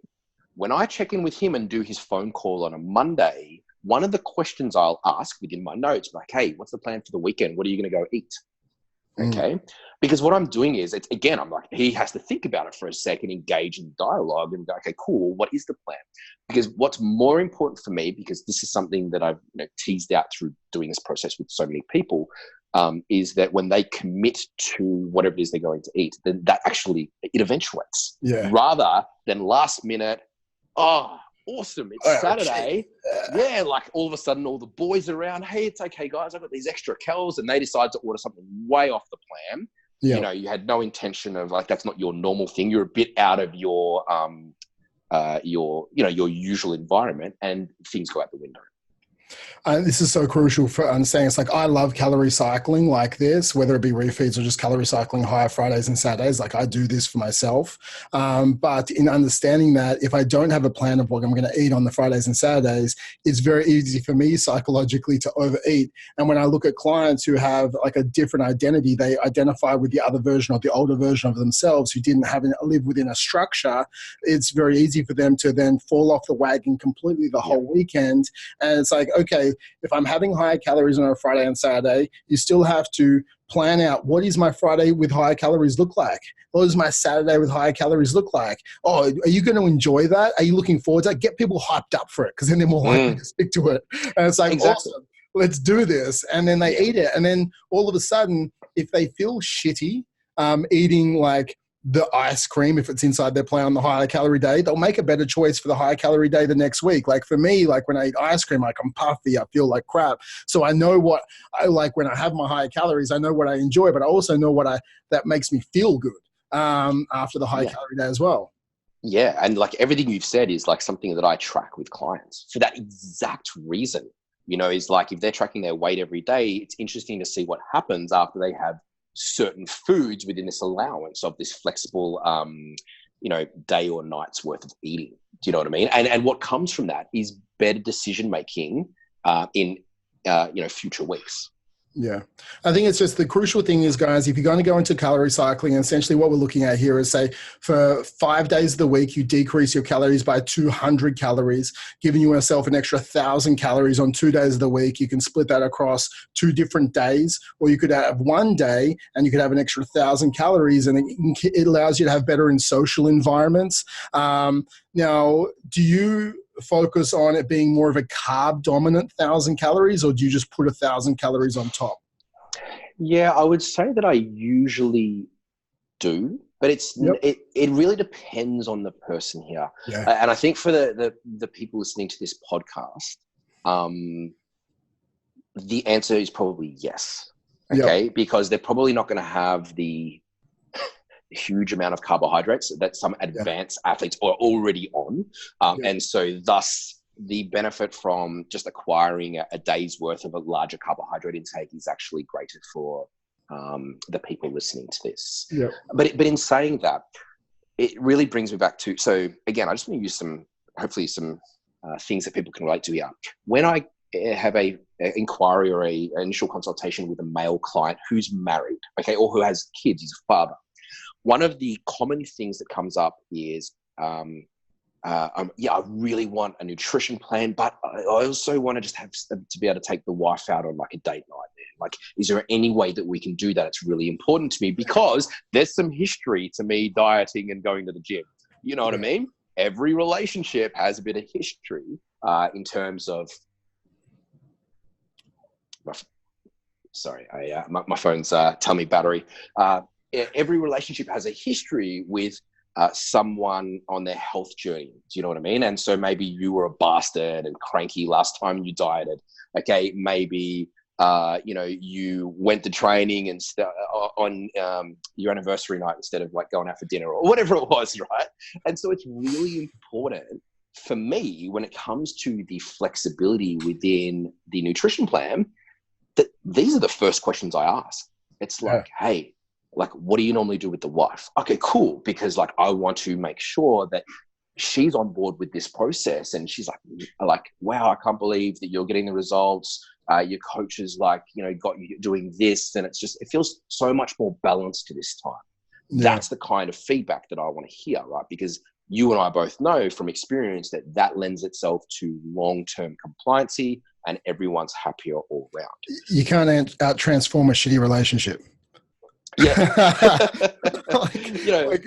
Stuff at home because they aren't supporting you because you aren't giving them what they need, and everything's about you, then it's not going to be supportive, which you need. If you are in a relationship, it needs to be a supportive environment for you to stick to your plan. We didn't really cover this before when we talked about actually setting up the meal plan, but this is like another component to it because perhaps, again, if we were talking to this father, let's say, perhaps he has to eat what the wife cooks for dinner, and the wife kind of has a nice weekly kind of schedule of meals that she puts out for the family unit. And that's something that a good coach can really work with, okay, instead of trying to work against, creating friction and like, he needs this meal and the family's cooking up this meal. These are all really important, but it's getting back to this refeed and these extra calories. I think, again, a lot of people overthink the utility of it. Like, oh, should I have it on my biggest training day, like my legs day, right? Or should I have it on my weakest body part day? And there is actually some rationale behind doing either or both of those things. The more important question for most people is, like, how from a psychological perspective is this going to help you? Yep. Yeah. I honestly, man, I completely agree with you. Also, the alcohol on the sort of the high calorie day, like I know Friday nights is for me, so I normally have about 3 glasses of wine on a Friday night.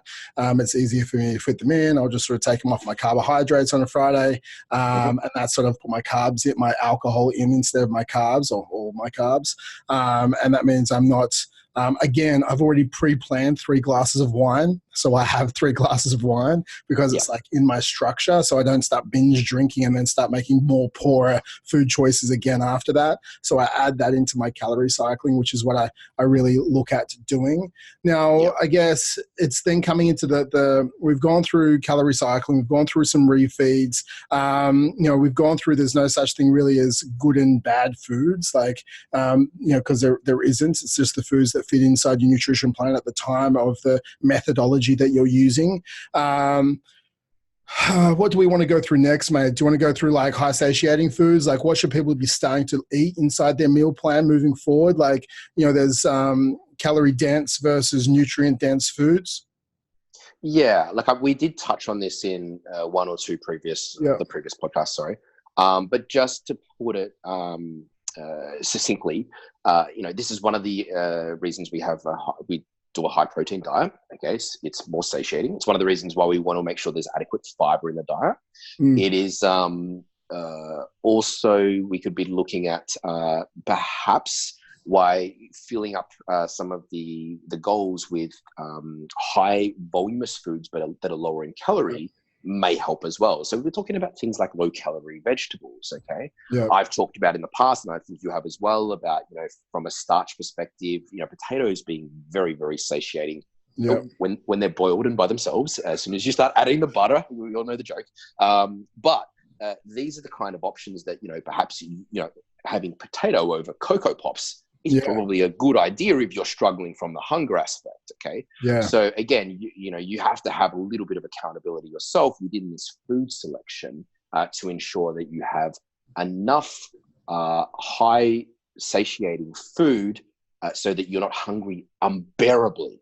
Yeah. And then leave yourself or afford yourself enough flexibility so you have the amount of freedom or whatever it is that you want within a time frame. Yeah, so for me, like always, as people go down further on the calories towards lower calories, like start adding more pumpkin in, because obviously pumpkin, the volume amount you can eat of pumpkin versus the carbohydrates is crazy. I start adding like watermelon in as well, because you can have a whole lot of watermelon. Like those two things in itself, people are like, oh man, like I'm really full. I'm like, we're awesome. That's what I want to hear, because that means you're not, instead of saying, oh, I'm always hungry and complaining about that, you can complain about something that's better. So that's what we say is like, having those foods that give you volume. So that means you aren't feeling like you're hungry all the time on a diet, because then psychologically you will look at falling off the diet, which is the same reason why we have essentially the higher calorie days for some people, like the caloric cycling. So if they are hungry some days, they look forward to the higher calorie days so they can push through the 5 days. The next thing I wanted to talk about, man, is diet breaks. Are we up to that, you think? Yeah. Yep. Okay, cool. So we're actually, like, before we get to diet, like, why do we want a diet break? You're dieting over a 16-week period of time. All of a sudden, your body weight's coming down. What could happen is, before we get to a diet break, like, how do we push through a plateau? Like, people are going to plateau. Yeah, absolutely. So, like, what you're talking about there is, I would call it an adjustment. Okay, so when you've been tracking and measuring, you've been on point, and so some of the caveats that have to be in place before you could make this decision is, have you been accurate enough? Okay. Because, what often happens from a coach's perspective is client says, oh, I'm not getting results, but the food was a 7 out of 10 this week, or, you know what I mean? And it's like, that's not a result. That's not you kind of living up to your end of the bargain. So you haven't really deserved the result. It's really whereby, when we've taken into account the training sessions have been had, the NEAT or the steps or whatever metric we're using to kind of measure the other side of your output is nice and stable, and we know what that is. You've committed and achieved that, and you've hit your meal plans to a very good degree of accuracy as well. So from there, really what would normally happen is you've really got a couple of options. One is to increase your NEAT more. Okay, so do more walking or something like that, do another activity. Or 2 is to reduce the food intake.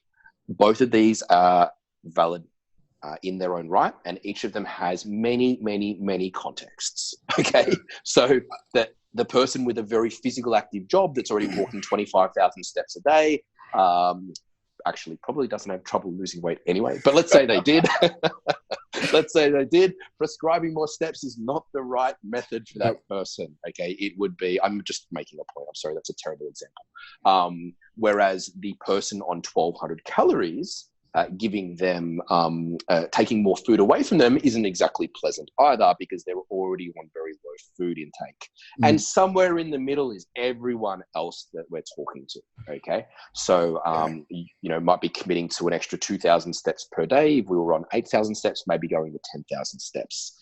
Again, we're going to have to expend more energy. We can achieve greater fat loss through that. If it was a dietary intervention, let's go back. I think I mentioned about an 1,800 calorie thing before. At that amount of calories, doing something along the 5 to 10% mark in terms of a reduction is generally accepted as a plausible and mild adjustment to further the process along. Generally speaking, you would not take it from protein, more likely take it from carbohydrates or fat.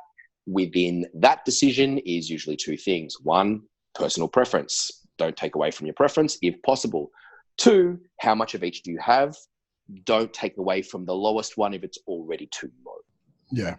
Okay, that's how we sort of go through that decision-making process. I think the biggest thing, man, is like, obviously, as you say, like context matters. Like before you go into an adjustment with someone, look at their weekly calories. Have they tracked over the last like 2 weeks? Because obviously you're not going to adjust every week. If someone hasn't lost weight this week in the last 7 days, just keep doing what you're doing, because it might just be like a bit of a holding pattern for a week, and next week you'll kick on. Say it hasn't happened for 2 weeks, you have to ask them. Like that's why you have to talk to them about their sleep. If they're sleeping 4 or 5 hours a night at the moment, it's like, no, stay where you're at right now. Let's just increase your sleep quality. Or you're highly stressed for the last 2 weeks. Okay, let's look at some meditation techniques. Go for some breath walks. Like actually, let's calm down your essentially energy system slightly. Move from a sympathetic to a parasympathetic state. Like just calm your mind, because that can increase them into fat loss again.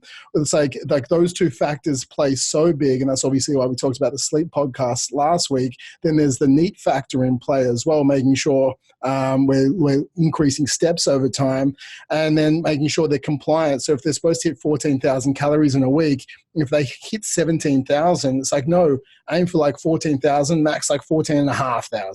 And like, that's what you want to look at for the week. And like, if you're eating you're aiming for 14,000, like don't go under like 13,500. Like try and be within that sort of 500 calorie mark. That's what I look at for my clients, like 500 calories of your weekly calories if you can, as close to that, because like everyone just keeps wanting to cut calories, but instead there's other factors in play that you can do before you can take away more food. So then all of a sudden they're getting more hungry, more irritable, less likely to stick to the plan, and they're an asshole to everyone that's around them. Yeah, exactly. And it's like, I'll give you an example. My younger sister's, she used to compete in fitness competitions, and she told me that when her coach would measure her, she would drop every 3 weeks. So not week 1, not week 2, week 3, there'd be a big drop. Week 4, week 5, look like nothing. Week 6, a big drop. Okay, and this is someone who gets on stage. Okay, so quite lean and that kind of thing. So it just goes to show that even at that level, like a certain modicum of patience, as much as people don't want to hear it, is just really important. Being accurate, being a little bit patient before you go having knee-jerk reactions to what seems to be a short-term plateau. Yeah. So with this, obviously you've dieted for 4 weeks, you end up plateauing, or you diet for 6 weeks, you lost some weight, you plateaued for 2 weeks. Then we want to decrease your calories by 5 to 10%. The reason being is because your metabolic rate is slowed down slightly because of those hormonal adaptations. Plus you're a smaller human. As you become a smaller human, you need less energy requirements to stay alive. So you literally need to consume less. And I think people forget that as well. If you went from 90 kilos to 70 kilos, well, a 70 kilo person literally just needs less calories to live. So then you've come down, you decrease your calories, you put yourself into a plateau. Now, you again go through another 4 or 5 weeks and you hit a plateau again. Now, for me, I like diet breaks at about the week 8 to 11 for a lot of Gen Pop, because psychologically, I'm going to stick to this plan. I'm going to do it for 8 weeks, and then I'm going to have a break. So they know there's like a bit of an end point where they can start eating a little bit more calories for a week. And we look at a diet break for like 1 to 2 weeks, or even just 1 week in there. So what is a diet break? Yeah, well, I don't even, do we actually have an official term for that? I'm not too sure. There's a strict definition for it, but I know what we all It's like mean. going back to maintenance calories, Yeah, 7 days to yeah, 21 days. Yeah. that is what we mean. Yeah. Yeah. So, yeah, when we talk about that, we talk about going back to maintenance. And I think some people refer slightly above maintenance, Yeah. maybe 5% above. So I'm not too sure if there actually is a strict definition. But yeah, look, in terms of frequency, I kind of like what you said as well. For myself, around about that 8-week mark is usually a nice sweet spot for me to take someone out of the diet, put them back at maintenance for a week, and then go from there. As much as a lot of people want to look into it for the physiological reasons, and that something magically is happening with hormones and things like that, to a small degree, I really do think that there are some, and I'm sure as we do more studies in the area, we will see what that is. But for the most part, I feel like realistically, there's just a sense of like stress management, better recovery. Everything in the body does work in waves. Okay. You know what I mean? It's these like rhythms of things, this day night rhythm, this weekly, this monthly rhythm. And so I feel that, the outcome that we see from a diet break is usually a happier client. Okay. They do well with their training and recovery, and they seem to do quite well with the continued fat loss. When we look at the research, in terms of fat loss as an outcome, you can even make an argument for a earlier diet break than that. Okay, Yeah. but really, I think, and I know that I could probably take the words out of your mouth, is that from my experience, again, it's probably about building and capitalizing on momentum. And I find when I take someone out of something that's working really well, like at a 4th week mark, I find it's a little bit too quick. So the 2-month mark is about right.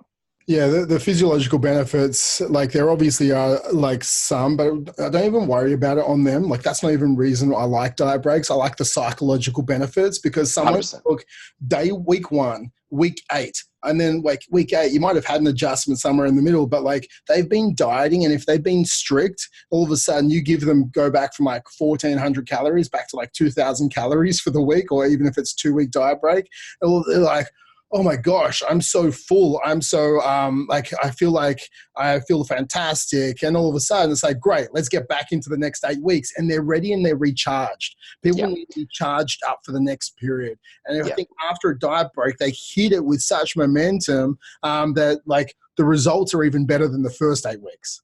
Exactly. I feel like when you do that, you've kind of taken out insurance against client falling off bandwagon. Do you know what I mean? Or you know what I mean? Man. So, like injuries as well. Like I feel like, people just keep dieting without having a bit of a diet break. Like for me personally, like it could be anything, right? But I think again, it comes down to psychological benefits. Yeah. And this is a whole nother podcast on just chronic dieting. Do you know what I mean? Yeah. And coming out of your diet. Like let's not get into it now because it literally is a whole nother podcast. Yes. But yeah, like, one of the things we do both encounter is that individual that says anyway that they feel like they've dieted their whole life. Okay. Now, often this genuinely isn't the case. What we see is this yo-yo style caloric intake where there's this super aggressive kind of diet strategies, and then counterbalanced by intuitive eating, which when we look at the body composition history has to have been going out of the diet, but it's usually when we're talking to an individual who's going through this, that's not the story they've been telling them. So that's not their experience in, their own head, the story that they're telling themselves. So it's, whilst we have to appreciate that, a lot of the times, unless you're strictly tracking everything, which most of these people aren't, we don't see a endless diet. But what we do see is this like chronic aggressive style natures of dieting, which comes with a host of problems. Completely agree. Yeah. So again, I guess the last couple of things, mate, is like looking at the micronutrient side of things is, again, not much in detail into this. I think it's just making sure that you're eating a lot of colorful foods. You're not eating just the same food all the time. You are essentially like making sure that, you're not just, gets like sticking in chicken and broccoli, but you're getting all the colors inside the different vegetables. You're eating fruits. Like fruit is okay. It's actually pretty good for you. I think it's choosing different protein sources, not just the same protein source over and over again. I honestly think for micronutrients, like that's what I look at on a very top level side of things. If someone's hitting like different veg, different fruit, different protein sources on a daily and weekly basis, I think that's much better than their old diet, what they were doing before. What would you say? I would say that you've taken my whole ideology, my methodology. You've waited until I have 5% left on my phone, and that's what you've left with basically everything I have been doing for the last 10 years. I've known you for a long time, man. You set it up this way, you bastard. No, look, it is. I can't disagree with what you've said. All I would say is like I have a vested interest in. I love nutrient density. I love the nutritional biochemistry. I am forever teaching about it, and thus, if it would have achieved the same level of education by doing that at the start of the podcast for the last hour and 45 minutes, I could have just talked about that. But it wouldn't have been as useful. So all I'll say is, when we are eating whole foods, okay, you are going to achieve a much greater nutrient density, which is very, very important. One of the inherent issues with dieting is as we eating less food, we are taking in less vitamins, minerals, electrolytes, the things that are very important for staying healthy and functioning. So this is why diversity is very important, okay? I know it's very easy to fall into eating the same thing all the time. And I think that, again, you're walking a tightrope here yourself when you do so, because at the beginning, that helps you with compliancy. It's not overwhelming. You've got a certain select foods that you eat. As you get comfortable, I encourage everyone to diversify across the spectrum of foods to cover off more micronutrition in doing so. I think that's the counterbalance that you're really trying to achieve here across your fitness journey when it comes to micronutrient intake. And lastly, mate, I guess is supplements, right? So when we're looking at supplements, obviously this is the last thing you would look at.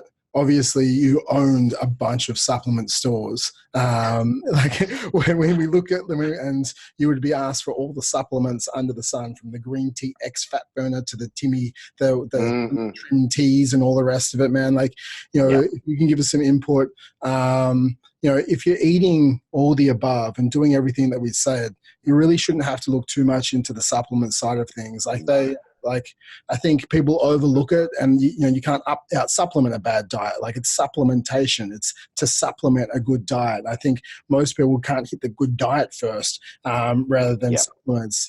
For me, I look at cool. If you're struggling to get in your protein take, have some whey. Get some whey protein. That's a great supplement. Have some caffeine. That's a great fat, helping you to increase your energy output and get that fat burning on through your workouts. But for us, other than that, and making sure that do you even look at the probiotics or anything like that for base level supplements for people? No. I haven't asked you lately. No. I know we have to wrap this up very quick before my phone goes. Sorry. So all I'm going to say is that the type of supplements that people usually look for fat loss are the stimulant variety. They're the ones that try and block the absorption of something. None of those are going to add any or contribute a significant amount of weight loss for the investment that you make off them. Some of the stimulant variety may help you train harder, it will give you that performance aid. That it has utility. I don't stop people from using those things. When it comes to supplementation in a diet, the main thing I'm looking at is when someone's food preferences miss the mark with some of the micronutrient density. Okay, so someone has a way of eating which we know, and again, we could touch on vegan, vegetarian really quickly just here. Everyone will know that there's a lack of B12, vitamin B12 in a vegan diet. So, supplementing with something that's missing is a good idea.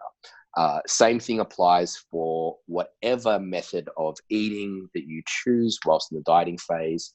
If there is something missing, that is probably where you should start, rather than looking for anything that actually says the words fat burner or trimming.